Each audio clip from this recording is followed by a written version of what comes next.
자, 중앙값의 뜻과 성질 해보겠습니다. 우리가 대표값에는 어떤 것들이 있다라고 했습니까? 평균과 중앙값과 최빈값이 있다라고 했습니다. 이전에 우리가 배웠던 평균과는 다른 중앙값이라는 것을 우리가 배워볼 건데요. 이 둘의 차이가 뭔지 잠깐 설명을 좀 해드릴게요. 자, 왜 우리가 평균만으로는 부족하냐? 아까도 이야기를 했지만 예를 들어 우리나라의 소득을 한번 봅시다. 우리나라의 소득을 우리가 표현을 한다 치면 뭐 어떤 나의 친구들 아니죠. 여러분의 친구들 아니니까 부모님들의 10명의 뭐 소득을 보겠다. 5명이라고 봅시다. 5명의 소득. 우리 동네 5명의 소득을 좀 계산을 하고 싶어요. 그래서 조사를 해봤더니 자료에 별량값이, 자 계속 용어를 쓰겠습니다. 별량값이 한 분은 100만 원, 또 한 분은 200만 원, 한 분은 300만 원, 한 분은 400만 원, 그다음 또 한 분은 1억을 법니다. 자, 한 달에 만약에 이런 소득을 버는 5명이 있어요. 그럼 이 5명의 소득을 만약에 하나의 숫자로 좀 정리를 하고 싶다. 자, 그러면 우리가 많이 쓰는 그 대표값이 뭐였습니까? 평균이죠. 자, 그러면 5명의 평균을 구해볼까요? 어떻게 구합니까? 5명의 소득들을 전부 더하죠. 별량을 전부 더해서 별량의 총 개수 몇 개로 5로 나누는 거죠. 그러면 여러분 계산을 하시면 어떻게 되냐? 총 1억 1,000만 원이 나오겠네요. 1억 1,000만 원이 나오겠습니다. 그럼 1억 1,000만 원을 가지고 우리가 몇으로 나눈다? 바로 5로 나누는 거죠. 그럼 계산이 뭐 나쁘지 않죠? 2,200만 원이 되겠네요. 2,200만 원이라는 것이 바로 평균의 소득이 돼요. 그럼 여러분, 만약에 누군가 이 자료의 대표값만 본다면 이 마을에 있는 사람들은 대부분 2,200만 원 좀 버는구나. 그러면 뭐 국가에서 만약에 지원금이 내려왔을 때 이 지역 사람들은 소득이 충분하니까 지원을 안 해도 됩니다 라고 한다. 만약 그렇다면 조금 상대적으로 지원이 필요한 경우는 뭐 어느 수준까지 지원이 필요한지는 때때로 다르겠지만 만약에 제일 소득 수준이 낮은 분의 기준에서는 좀 많이 억울하겠죠. 그러니까 이게 바로 평균의 함정인 겁니다. 그러니까 이런 경우는 평균 말고 또 다른 대안이 필요한 거죠. 자, 그 대안이 어쩌면 중앙값이 될 수도 있다. 자, 간단히 우리가 뭐 이미 아는 한글이니까 추측을 해보면 중앙에 있는 값을 말하는 거겠죠. 그러면 중앙에 있는 게 뭡니까? 5개의 값을 딱 봤을 때 가장 가운데 위치한 값은 300만 원이겠죠. 그러면 이 마을의 중앙값을 우리가 골랐을 때는 이 마을은요 300만 원 정도를 법니다. 대표값을 가지고 와봤습니다. 그러면 나름 이 300만 원이라는 게 오히려 지원금을 책정할 때는 더 도움이 되지 않을까요? 그나마 평균보다는 더 이 구역의 특징을 알려주는 것이 되겠죠. 왜냐하면 딱 이 1억을 버는 분이 너무나도 독특한 자료이기 때문이죠. 독특한 별량 값이기 때문이죠. 되겠습니까? 네, 그러면 중앙값에 대해서 정리해 봅시다. 자, 중앙값을 다시 용어를 정리해 보면 이렇게 보실 수 있어요. 어떤 자료의 별량을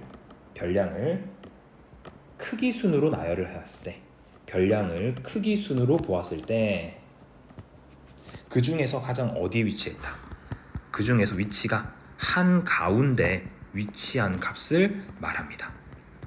네, 별량을 크기 순으로 나열했을 때 한 가운데에 위치한 값이 되는 거죠. 네, 키워드만 적어봤습니다.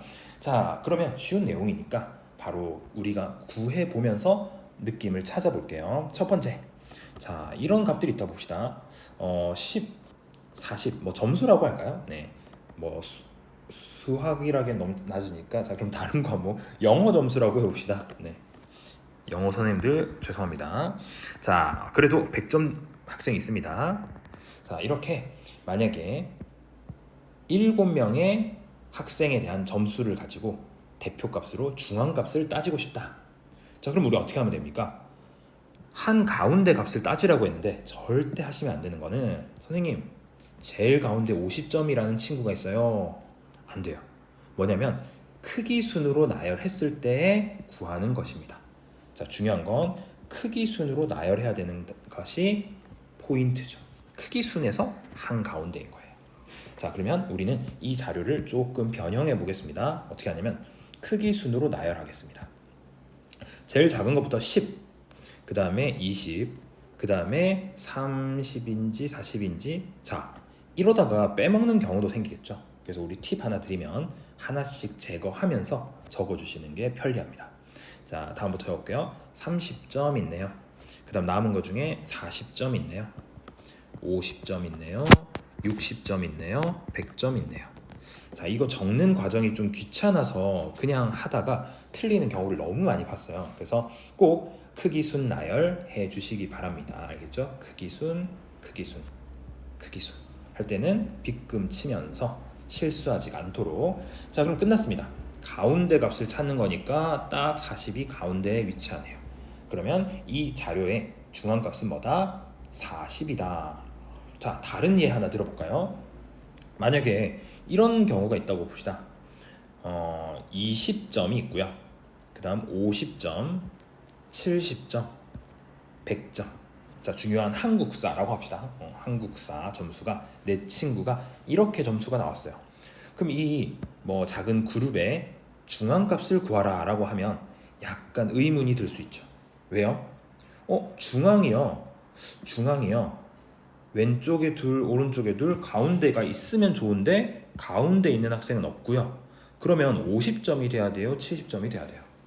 자, 이런 의문을 가질 수 있는데 우리 정해 놓습니다. 뭐냐면 딱 한가운데 위치한 값이 없을 때는 우리가 그 값을 계산을 해주면 돼요. 50과 70점의 한가운데 위치한 값은 50과 70의 평균이니까 60점이 되겠죠.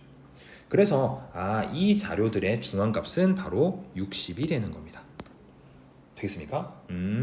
자료가 별량이 짝수개일 때는 가운데 위치한 두 값의 평균을 찾는구나.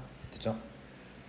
그리고 뭐 이런 경우도 있을 거예요. 당황할 필요 없는 거는 10점, 30점, 30점, 30점, 뭐 50점이다. 선생님, 뭐 똑같은 값들이 나열되어 있는데요. 괜찮아요. 위치로 봤을 때 가운데니까 당연히 30점이 되는 거예요. 되겠습니까? 자, 그러면 정리를 해볼게요. 이런 예를 통해서 우리가 알게 된 것은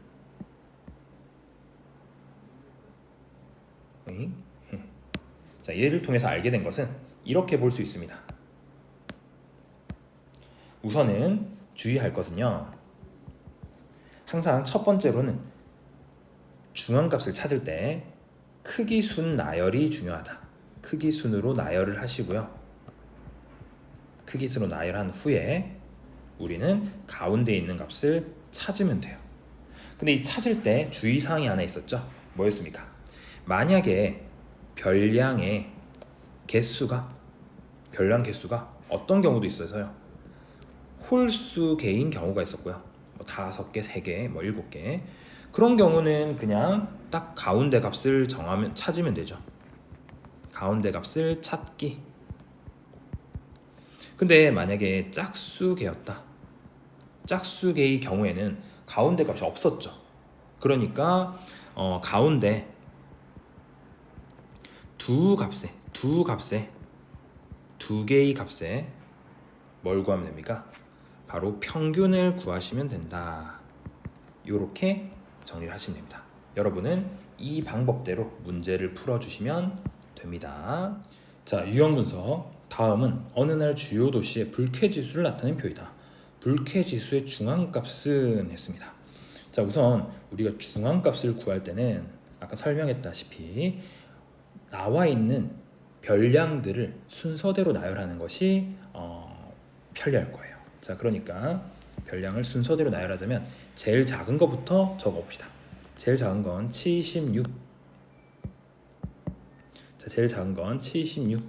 그 다음 77. 그 다음 79가 2개. 그 다음 81이 2개. 그 다음 83이 하나.